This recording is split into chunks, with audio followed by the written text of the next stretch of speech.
Que Dieu vous bénisse. Amen. J'étais chez moi à la maison. Bon, je crois que ces textes de Joseph m'avaient beaucoup inspiré. Je ne sais pas ce que vous en pensez. Il y a beaucoup de choses à dire. Et je prenais des notes. Les défis, c'est que nous sommes mardis. Donc, en général, nous devons terminer très tôt. Je ne sais pas si j'aurai le temps de tout vous raconter tel que le Seigneur m'a orienté là-dedans. Amen. Amen. Quoi qu'il en soit, je crois que nous allons continuer cette histoire. C'est une belle histoire. Alors, j'ai demandé au Seigneur, au Saint-Esprit, mais pourquoi il m'a amené dans ces textes. Écoutez, Joseph est déjà mort.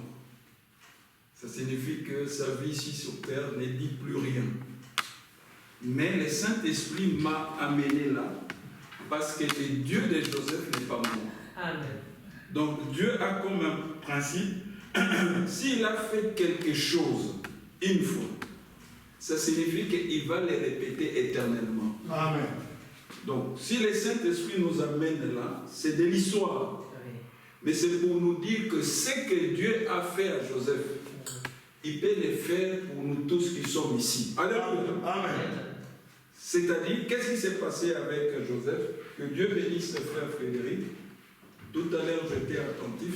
Il nous a fait lire un psaume. On ne s'était pas convenu. C'était le psaume 89. Et ce psaume parle de la fidélité de Dieu. Amen.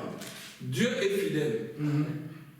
Je n'ai pas les passages exacts en tête puisque je ne l'avais pas prévu, mais je dois vous rappeler que souvent, et même frère Branham l'a dit, l'homme a toujours brisé son alliance avec Dieu. Mais constatez, malgré cela, Dieu reste toujours fidèle. Amen. Il ne peut pas nous régner. Jésus-Christ a dit, Père, les gens que tu m'avais donnés, je n'ai perdu aucun. Ça signifie que nous avions la garantie d'être sauvés. Amen. Maintenant, peu importe les attaques de Satan, nous serons toujours plus que vainqueurs. Amen. Dans Romains, Paul dit, ce n'est ni la maladie, ni les tentations, ni les anges, ni quoi que ce soit pourra nous séparer de l'amour de Dieu. Amen. Donc quand Satan vient nous attaquer, peine perdue, nous sommes déjà sauvés. Amen. Nous n'avions pas été sauvés, je vais dire, pendant cette période moderne. La Bible dit, nous avions été sauvés dès avant la fondation du monde. Amen. Est-ce que je dis la vérité? Amen. Vous voyez?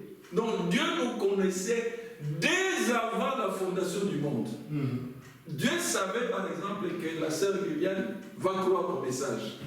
Amen. Dieu savait par exemple que la sœur ici, Emmanuel, va croire au message.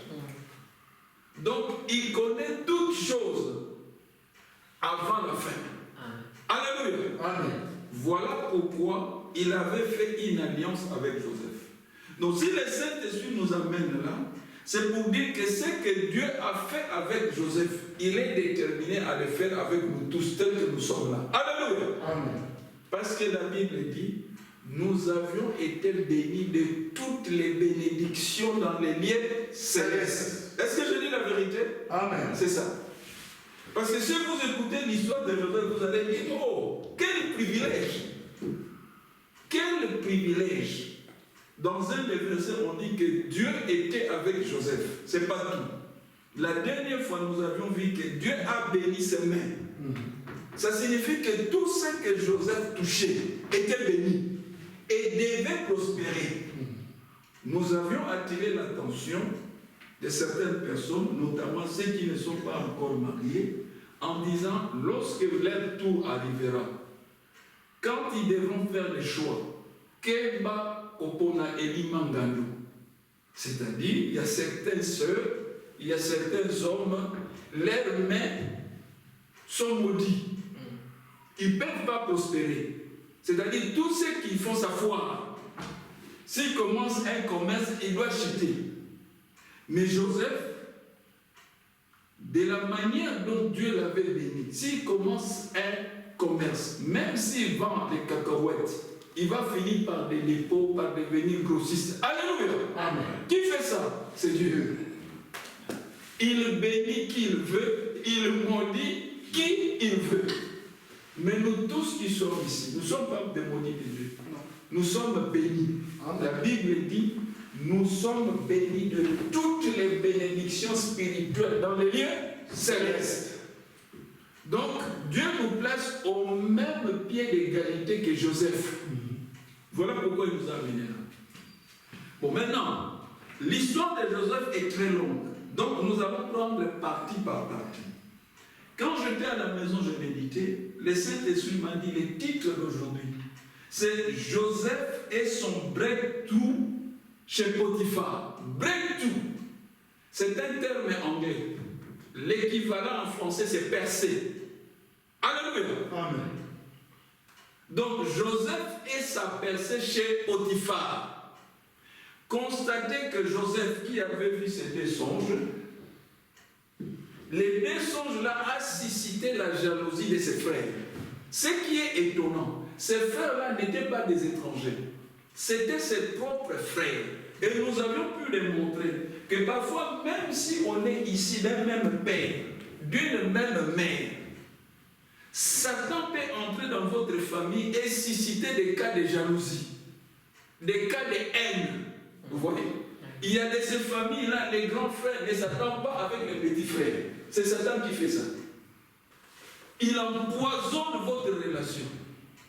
Quand il empoisonne vos relations familiales, il y a des gens qui disent, au Congo nous avions un proverbe qui dit que les liens familiaux ne seront jamais, ne se coupent jamais. Vous entendrez un de vos frères ou bien une de vos soeurs dire ceci. Même si la famille est catamérate, même au catamérate. Quand vous entendez cela, c'est le diable. Ce n'est pas votre frère. Parce que la Bible nous demande de nous aimer les uns et les autres. Bon, maintenant, si vous aimez votre frère, si vous aimez votre soeur, vous n'allez pas les vendre quand même. Mais eux, ils n'ont pas hésité de vendre leur propre frère, Joseph. C'est exactement ce qu'avait fait Judas. Plus tard, parce que l'histoire de Joseph, c'est un type. Si vous suivez bien les cheminements, vous verrez qu'il y a des parties de la vie de Joseph qui correspondent à ce qui va arriver dans la vie de Jésus-Christ. Alléluia. Amen. Donc, quelque part, nos vies coïncident avec la vie de Jésus-Christ. Prenons les cas. Quand il avait vu ses songes, la réaction de ses frères, ils se sont mis à se moquer de lui. Est-ce qu'il y a des gens qui se sont moqués de Jésus-Christ? Oui. Les soldats, quand il est crucifié, ils l'ont ridiculisé là. Vous voyez? Alléluia. Amen. Donc, Joseph et sa percée chez Potiphar. Quand le Saint-Esprit nous donne ces titres, il veut que dans nos vies, nous puissions percer. Vous devez aller plus haut. Un cantique dit, avec lui montons toujours plus haut. Toujours plus haut. Dans toutes les dimensions de la vie. Nous devons monter. Nous devons exceller. Alléluia. C'est ce que Dieu attend de nous. Maintenant, levez-vous. Nous allons lire les passages d'aujourd'hui.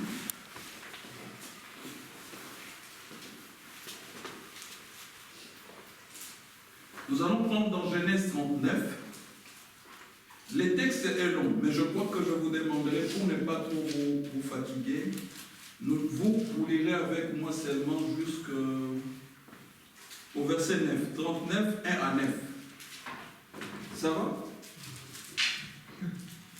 Genèse 39, 1 à 9.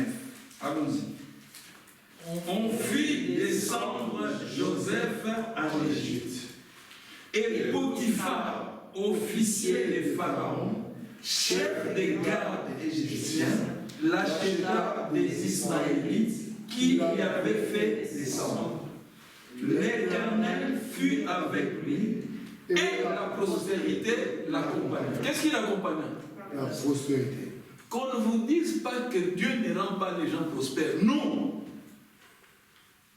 L'Éternel maudit certaines personnes, mais l'Éternel fait prospérer prospérer d'autres. Ici, on nous dit clairement que la prospérité accompagnait qui? Joseph. Continuons. Il habitait dans la maison de son maître, l'Égyptien. Son maître vit que l'Éternel était avec lui. Arrêtons là un peu. Si l'Éternel est avec quelqu'un, vous devez le voir. Amen. Vous allez le remarquer. Vous verrez que réellement Dieu est avec cette personne. Et c'est ce que Potiphar a vu chez Joseph, bien qu'il l'avait acheté comme esclave. Mais il a reconnu non. Dans ces garçons, il y a l'Éternel. Alléluia. Amen. Continuons. L'Éternel fit avec nous, pardon. La prospérité, il habitait dans la maison. Voilà. L'Égyptien, son maître, vit que l'Éternel était avec lui. Verset 3. Et que l'Éternel faisait quoi? Faisait prospérer entre ses mains tout ce qu'il entreprenait. C'est ce que Dieu attend de nous. Tout ce que vous devez entreprendre, il faudra que la bénédiction de l'Éternel soit avec vous. Amen. Parce que nous avions les mêmes privilèges. Nous avions la même grâce que Joseph en Jésus-Christ. Continuons. Joseph trouva grâce aux yeux de son maître, qui l'employa à son service, l'établit sur sa maison et lui confia tout ce qu'il possédait. Dès que Potiphar l'eut établi sur sa maison et sur tout ce qu'il possédait, l'Éternel bénit la maison de l'Égyptien. C'est ça la chose. Si vous épousez un homme qui est béni, vous aussi vous obtiendrez la bénédiction. Amen. Vous épousez une femme qui est bénie, votre vie aussi sera bénie. Alléluia. Amen. Choisissez bien quand votre tour arrivera. Allons-y. Donc Joseph trouva grâce à grâce aux yeux de son maître, il employa dans l'établi et lui confia tout ça. Dès que Potiphar lui établit, voilà, l'Éternel bénit la maison de l'Égyptien à cause de Joseph. Et la bénédiction de l'Éternel fit sur tout ce qui lui appartenait, soit à la maison, soit au champ. Il abandonna aux mains de Joseph tout ce qui lui appartenait. Et il n'avait avec lui d'autre soin que celui de prendre sa nourriture. Or, Joseph était beau de taille et beauté. Bon, voilà, c'est ici que Satan va entrer. Ce que le Saint-Esprit me disait à la maison, dès que Dieu vous donne un breakthrough, c'est-à-dire une percée, le diable n'est pas content. Il doit venir vous attaquer. Parce qu'il va réunir son conseil, il va dire, mais qu'est-ce que c'est cette histoire-là de percée? Alors il viendra pour détruire votre percée. C'est le diable qui fait ça. Vous avez fait un bon mariage, vous êtes content. Le diable dira causer toujours. Au bout d'un moment, il va entrer dans le... Casser cela. Jean 10, 10. Le voleur ne vient que pour voler, égorger et détruire. C'est son job. Dès que Dieu vous donne une percée, lui doit attaquer. Bon, maintenant la Bible nous demande de résister. Résistez au diable et il fuira loin de vous. Alors, verset 7. Après ces choses, il arriva que la femme de son maître porta les yeux sur Joseph et dit, couche avec moi. Il refusa et dit à la femme de son maître, voici, mon maître ne prend avec moi connaissance de rien dans la maison. Et il a remis entre mes mains tout ce qui lui appartient. Il n'est pas plus grand que moi dans cette maison, et il ne m'a rien interdit, excepté toi, parce que tu es sa femme. Comment ferais-je un aussi grand mal et pécherais-je contre Dieu? Amen. Amen. Asseyez-vous. Que Dieu vous bénisse. Nous allons prier. Merci Seigneur Jésus-Christ. La Bible dit que toute chose passera, mais ta parole ne passera pas. Toi qui avais béni Joseph, tu es avec nous ici ce soir. Nous te demandons Seigneur de nous accorder les mêmes bénédictions et les mêmes privilèges. Envoie le glorieux Saint-Esprit, Seigneur, pour nous donner la révélation des paroles que nous venons de lire. Parce que la Bible dit, le Saint-Esprit, seul le Saint-Esprit peut sonder la profondeur des profondeurs de Dieu. Nous nous abandonnons entre ta main. Utilise-moi comme un instrument, Seigneur, pour nourrir ton peuple. Nous te le demandons au nom puissant de notre Sauveur et Seigneur Jésus-Christ. Amen. Amen. Joseph et sa percée chez Potiphar. Nous voyons que la Bible nous signale dans le chapitre 39, le verset 1er, on fit descendre Joseph en Égypte. Et Potiphar, officier de Pharaon, chef des gardes égyptiens, l'acheta des Ismaélites qui lui avaient fait descendre. Pendant qu'on vendait Joseph, pendant que Potiphar l'achetait, ce que nous devons comprendre, Dieu était toujours avec Joseph. Aucun événement ne peut surgir dans nos vies sans que Dieu soit au courant. Même quand vous dormez chez vous, vous pleurez, Jésus-Christ est toujours là. C'est à vous de le comprendre. Même quand vous traversez des moments difficiles, David disait, même si je traverse la vallée de l'ombre de la mort, ta houlette et ton bâton sera toujours avec moi. Jésus-Christ a dit dans la bouche de Paul qu'il ne nous abandonnera point. Il ne nous délaissera point. Pour les frères de Joseph, en quelque sorte, ils étaient contents parce qu'ils se sont débarrassés de leurs frères. Ils l'ont vendu. Mais pour Dieu qui aimait Joseph, il ne pouvait pas l'abandonner. C'est pourquoi, quand le diable vous tend un piège, sachez bien que Dieu est au courant. Et Dieu va préparer la riposte. C'est-à-dire, il va préparer les moyens de vous sortir de ces pièges. Alléluia. Amen. Surtout si vous êtes en Jésus-Christ.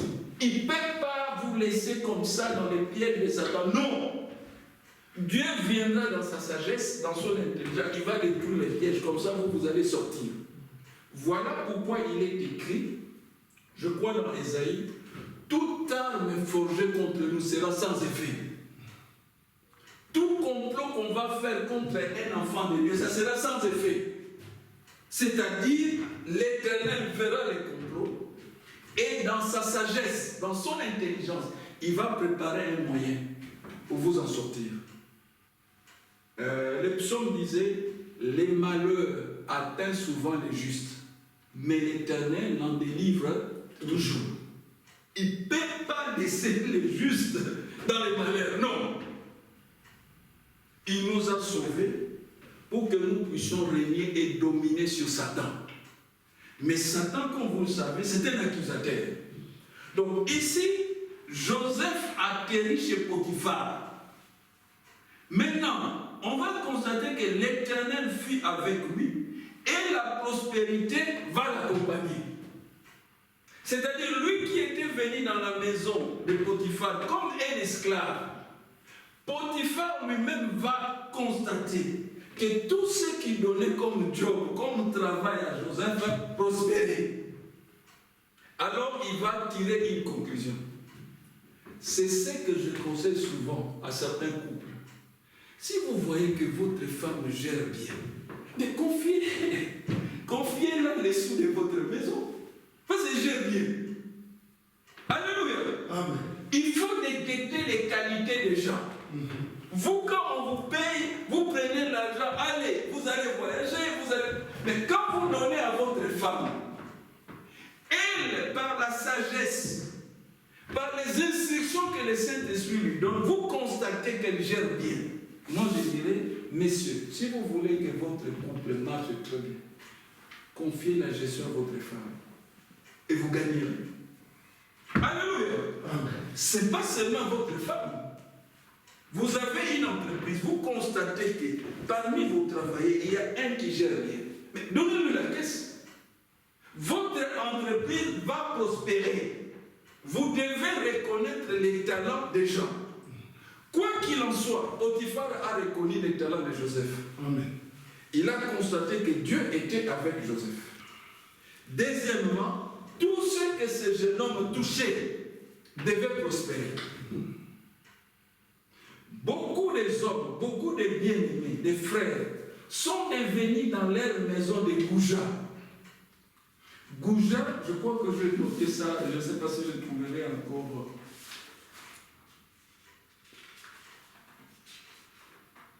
C'est-à-dire des gens grossiers, brutaux.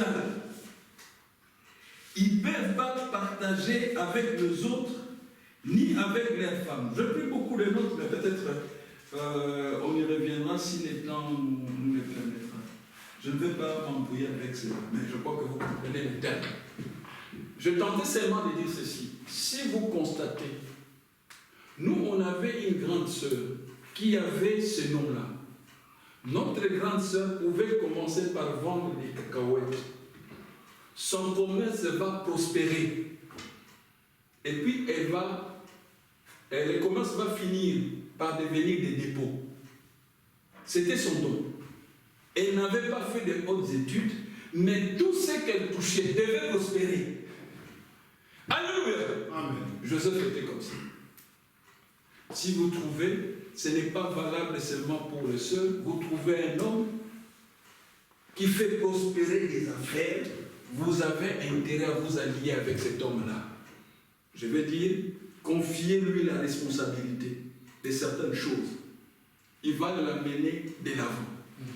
Mais par contre, si vous constatez aussi le contraire, que vous donnez une petite caisse, le type met la main là-dedans, les trucs foirent, ne lui donnez plus confiance. Alléluia. Amen. Joseph, tout ce qu'il touchait, ce n'est pas frère Jean-Claude qui l'a dit, mais la Bible l'a dit, verset 2, chapitre 39, l'Éternel fit avec lui et la prospérité l'accompagna. Il habitait dans la maison de son maître l'Égyptien. Son maître vit que l'Éternel était avec lui et que l'Éternel faisait prospérer entre ses mains tout ce qu'il entreprenait. Joseph trouva grâce aux yeux de son maître, qui l'employa à son service, l'établit sur sa maison et lui confia tout ce qu'il possédait. Donc les comptes bancaires, les ceci, les élèves, allez, Joseph digère. Alléluia. Amen. C'est Dieu qui fait ça. Voilà ce que les Anglais appellent breakthrough, c'est-à-dire une percée. Et chaque homme, chaque femme qui vit sur terre aspire à cela. Chacun d'entre nous aimerait avoir une percée dans sa vie. C'est-à-dire monter un peu l'échelon. On n'aime pas stagner. Mais par contre, même si tout le monde aspire à avoir une percée de la part de l'Éternel, nous ne devons pas ignorer que nous avions un ennemi, Satan. C'est un destructeur. Je lisais dans un journal, il y a une famille au Cameroun, pas une, mais quelques familles. Alors les parents, notamment les papas, ils ont créé leur commerce. Ça a commencé à prospérer. Et puis comme au Cameroun, il y a beaucoup de femmes qui sont des prostituées, les femmes là prostituées ont constaté que ces hommes qui étaient un peu, qui avaient des moyens modiques, ils commencent à avoir beaucoup d'argent. Alors ces femmes-là se sont liguées. C'était 3 femmes, 3 prostituées. Elles ont monté une stratégie. En quoi consistait la stratégie? C'est séduire les enfants dont les parents avaient lancé ces commerces prospères. Quand elles ont réussi à séduire ces enfants-là, les enfants ont commencé à leur apporter de l'argent. Et alors, je crois que vous comprenez, vous devinez ce qui devait arriver. Tous ces commerces sont tombés par terre. Qui a fait ça? Satan. Donc, pour Satan, quand Dieu vous donne un breakthrough, c'est-à-dire une percée, Satan n'est pas content. Il doit réunir son conseil. Mais comment? Alors il va demander à ses démons, qui a une idée? Et c'était le cas pour Joseph. Dieu bénit Joseph. Dieu lui donne la prospérité. Mais ce que Joseph ne savait pas, l'ennemi n'était pas content. Quand Dieu nous bénit, surtout quand on chante ici, les Tilombo, là, on chante, on danse, Satan n'est pas content. Il doit attaquer. Pourquoi? Lui, sa mission consiste à voler, égorger et détruire. Il ne peut pas construire. Et il est fait consciemment. Parce qu'il veut toujours détruire les bénédictions des gens. Même si vous allez à l'école, Satan cherchera à ce que vous échouez. Si vous échouez, lui il est content. C'est-à-dire les malheurs des hommes suscitent la joie de Satan. Mais nous avions un Dieu qui combat pour nous. Amen. Est-ce que vous le croyez? Amen. Il a dit, gardez silence. Je combattrai pour vous. Acclamons pour le Seigneur. Donc, nous allons voir ici. Joseph trouva grâce aux yeux de son maître qu'il employa à son service, l'établit sur sa maison et lui confia tout ce qu'il possédait. Dès que Potiphar lui établit sur sa maison et sur tout ce qu'il possédait, l'Éternel bénit la maison de l'Égyptien à cause de Joseph. Et la bénédiction de l'Éternel fut sur tout ce qui lui appartenait, soit à la maison, soit au champ. Il abandonna aux mains de Joseph tout ce qui lui appartenait. Et il n'avait avec lui d'autre soin que celui de prendre sa nourriture. Or, non pas seulement bénédiction, ce qui a suscité la colère de Satan. On est béni, on rend tout ce qui touche prospère, mais écoutez, la Bible donne un détail. Or, Joseph était beau de taille et beau de figure. C'est-à-dire un bel homme. Alléluia. Amen. Au-delà de la prospérité, Dieu lui avait donné la beauté. Et j'imagine combien Satan devait graisser les dents. Dire que, mais non, c'est trop. Parce que, comme les frères de Joseph l'avaient haï, étaient jaloux à l'égard de Joseph, Satan est jaloux quand Dieu nous bénit. Satan veut toujours que les gens puissent souffrir. C'est lui qui fait ça. Maintenant, il va constater que Joseph était beau de taille et beau de figure. En d'autres termes, aujourd'hui, on dira Joseph était un beau gars. Vous voyez? Dieu lui avait donné la beauté. La beauté, c'est aussi un don de l'Éternel. Alléluia. Amen. Bon, maintenant, qu'est-ce que Satan va faire? Le Saint-Esprit me l'a expliqué. Quand Satan a vu ça, il s'est frotté les mains, il a réuni conseil d'État, conseil d'attaque. Il réunit ses démons. Il pose la question, qui a une idée? Il faut détruire cette percée. La Bible ne le dit pas comme ça. Je vous parle en langage imagé. Satan tient son conseil. Vous allez dire, mais comment ça? Où est-ce qu'on explique ça? Jésus marche avec Pierre. Il dit, Pierre, Satan t'a réclamé. Pourquoi faire? Pour t'écribler comme le froment. Vous voyez? C'est ça, Satan. Il ne nous aime pas. Tu as ta percée, lui il vient, il te réclame pour te cribler. C'est-à-dire détruire ta percée. C'est Jésus-Christ qui nous aime. Maintenant, quand Satan va voir ça, l'autre fois j'expliquais. J'ai suivi la prédication des frères Kanda au Rwanda. Frère Kanda, dans sa prédication, disait, on ne peut pas contacter Dieu avec les 5 sens. Et les 5 sens nous ont été donnés pour œuvrer ici sur terre. Mais les 5 sens ne peuvent pas entrer en contact avec le ciel. Est-ce qu'il a raison? Oui. Dieu nous a donné un 6e sens qui est là, la foi. Bon, maintenant, dans son conseil, Satan va réunir ses démons Lui-même va rigoler. Il dit, je tiens la solution pour casser cette pensée. Les démons lui demandent, mais quelle solution? Il dit, on ne peut pas changer une équipe qui gagne. On ne peut pas changer une méthode qui gagne. On lui demande, mais maître Satan, quelle méthode? Il dit, rappelez-vous au jardin d'Éden. Quelle est la méthode que j'ai utilisée là-bas? Tous les démons répondent, la femme. Ah, voilà, vous avez bien répondu. Il dit, la femme de Potiphar. Est-ce que j'ai raison? Oui. Vous comprenez? Alors, quand Satan entre en action, il va travailler les cœurs. C'est ce qu'il a toujours fait. Dans le jardin d'Éden, Adam, Ève vivaient en toute harmonie, avec une abondance. Lui, il est venu, il a cassé cela. Qu'est-ce qu'il a utilisé? La femme. Pas seulement la femme, la séduction. Alors, il va travailler les cœurs de la femme de Potiphar. Quand la femme de Potiphar mangeait, elle pensait toujours à Joseph. Elle dormait, son cœur lui disait, Joseph, Joseph. Vous voyez, c'est Satan qui fait ça.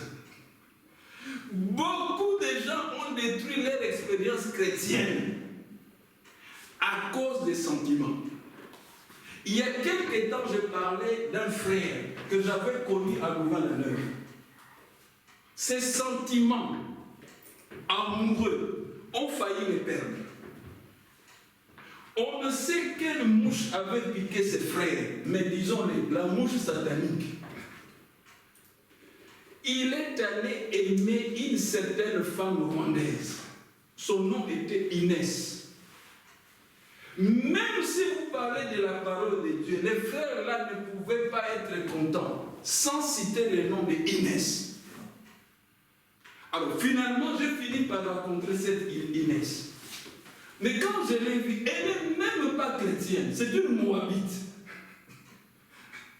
Mais le frère a jeté tout son dévolu sur cette Moabite.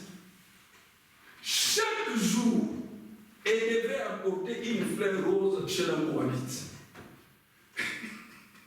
Alors, comme on disait, mes frères, ah, mais non! Vous voyez comment Satan fait? Et puis un jour, ce qui devait arriver arriva. La Moabite a dit, non, c'est fini, je ne veux plus d'histoire d'amour avec toi. Satan a donné l'idée à cette frère. Satan lui a dit, comme elle t'a rejeté, viens ici à la gare Luxembourg. Attends, quand le train va passer, tu te jettes comme ça, tu laisses les monts, tu vas de l'autre côté. Alléluia! Satan fait ça. Alors, les gens qui attendaient le train là-bas voyaient les frères. Dès que les frères, les gens se précipitaient pour mourir pour une Moabite. Bon, Dieu merci, on avait appelé les frères Jacques, les pasteurs. Il est venu. Il a parlé aux frères. Il a dit, mes frères, si tu meurs ici, mais les lendemain, la Moabite va se marier, etc. Et puis on t'oublie. Mais ta famille va perdre.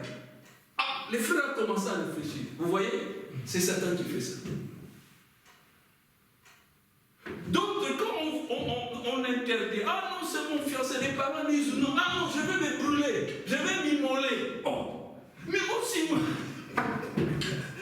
C'est Satan qui fait ça. Il va travailler les cœurs.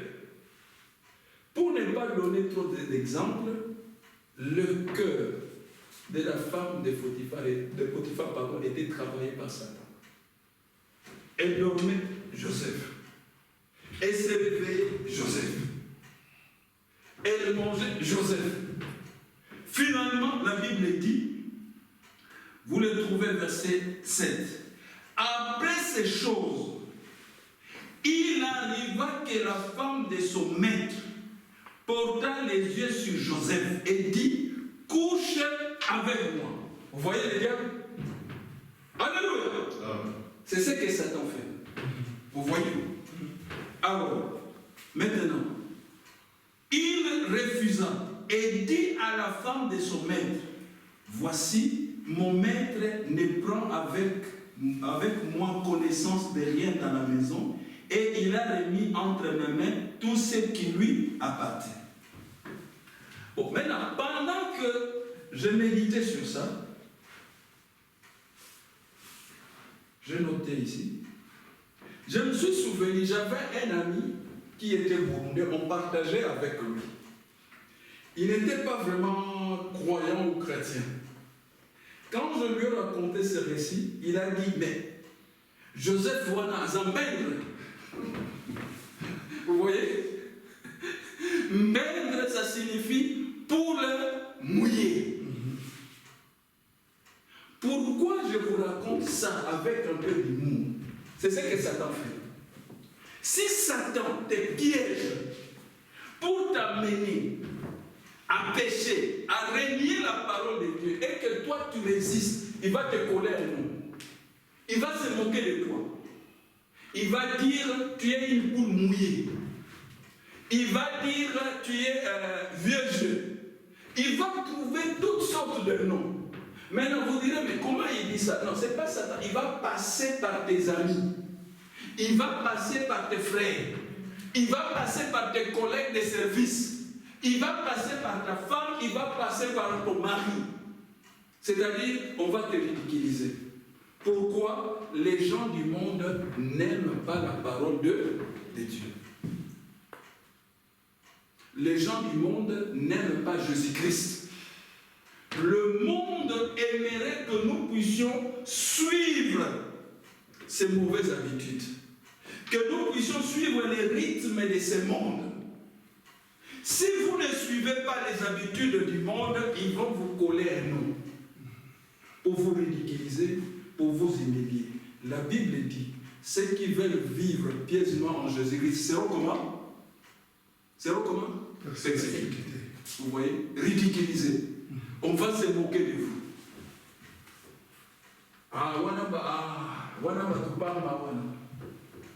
C'est Satan qui fait ça. Mais vous devez résister. Joseph n'a pas cédé aux avances de la femme de Pharaon. Et Joseph a donné la raison. Écoutez, la raison, on le trouve au verset 9 vers la fin. Comment ferais-je un aussi grand mal et pécherais-je contre Dieu? Nos corps sont les temples du Saint-Esprit. On ne peut pas en faire un temple de démons. On ne peut pas en faire un temple d'adultère. On ne peut pas en faire un temple de Satan. Maintenant, très peu de gens savent, quand vous commettez adultère, automatiquement, les démons doivent entrer en toi. Automatiquement. Ça signifie que vous leur avez ouvert la porte. Alors ils vont entrer en toi. Et vous devenez un homme ou bien une femme possédée. Beaucoup de gens sont possédés à cause de ça. Et le Saint-Esprit m'a conduit à approfondir un peu ces choses. Vous savez, beaucoup de gens, je vais dire, prennent à la légère l'aspect sexuel. C'est un terrain très, très, très dangereux. C'est un terrain que Dieu contrôle, ou bien c'est le diable qui contrôle. Et à cause, je vais dire, d'une sexualité dévergondée, beaucoup de gens iront en enfer. Sans pitié. Et vous verrez souvent que le monde a été condamné à cause de ça. Mais Joseph avait réellement la crainte de l'Éternel. Il a dit, nous l'avions lu, comment ferais-je un aussi grand mal et pécherais-je contre Dieu? L'adultère est un acte odieux. Vous allez constater que dans notre siècle d'aujourd'hui, beaucoup de gens, leurs vies ont été ruinées. Pendant que je méditais là-dessus, je me suis souvenu. J'ai amené un journal qui en parle. C'est le journal du dimanche. Ah non, je me suis trompé. Ce n'est pas ce journal, je me suis trompé. C'est dans les métros. On parle des marques du trou. C'est sa sexualité dévergondée qu'il avait perdue. Vous voyez? Mais si on disait aux Belges, amenez Marc du trou ici pour qu'on prie pour lui et lui imposer les mains, chasser ses démons, ils vont refuser. Jésus-Christ a dit, venez à moi, vous tous qui êtes fatigués et chargés, et je vous donnerai quoi? Du repos. Mais beaucoup de gens refusent cette offre du Seigneur Jésus-Christ. Je vais m'attarder un peu là. Le comportement qu'a affiché la femme de Pharaon, puisque vous allez voir, elle va raconter des mensonges à son mari Potiphar. Et Joseph, qui est innocent, qui n'a jamais touché la femme de Potiphar, sera envoyé en prison. C'est le diable qui fait ça. Parfois, en tant qu'enfant de Dieu, on va vous critiquer, on va vous condamner, on va vous malmener. Mais vous êtes innocent. C'est le diable qui fait ça. Paul et Silas ont été mis en prison innocemment. Alléluia. Amen. Mais l'Éternel les a délivrés. C'est pourquoi la Bible dit, le malheur atteint souvent les justes, mais l'Éternel en délivre toujours. Pourquoi? À cause de leur justice. Ils sont justes. Ici, nous le voyons clairement, Joseph était juste. C'est-à-dire, Joseph était pur. Il n'a jamais touché la femme de Pharaon. Mais comme il s'est échappé du piège tendu par Satan, nous le lirons dans la Bible, vous verrez ce que cette femme a fait. Verset 11.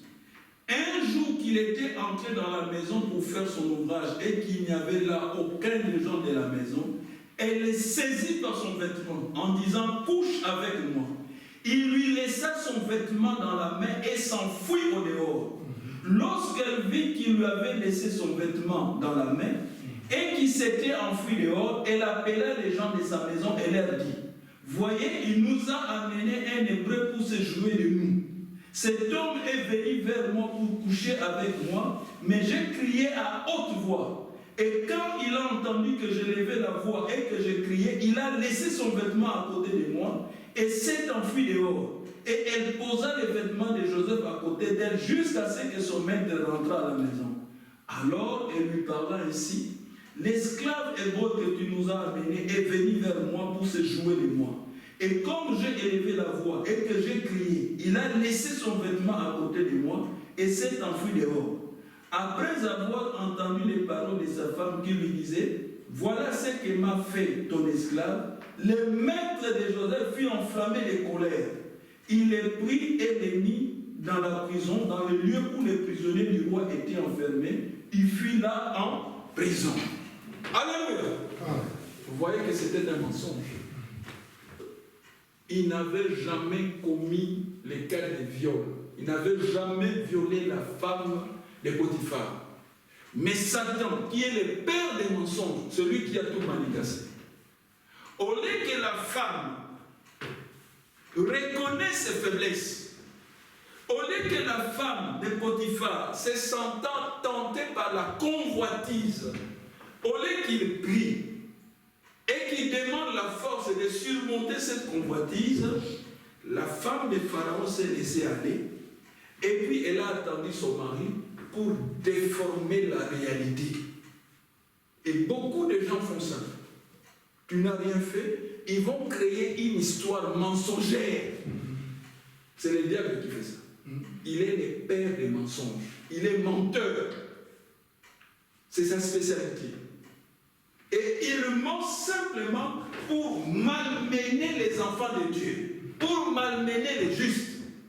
La Bible dit, ceux qui veulent vivre pieusement en Jésus-Christ seront comment? Persécutés.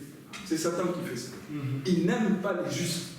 Les justes, pour lui, sont ses ennemis.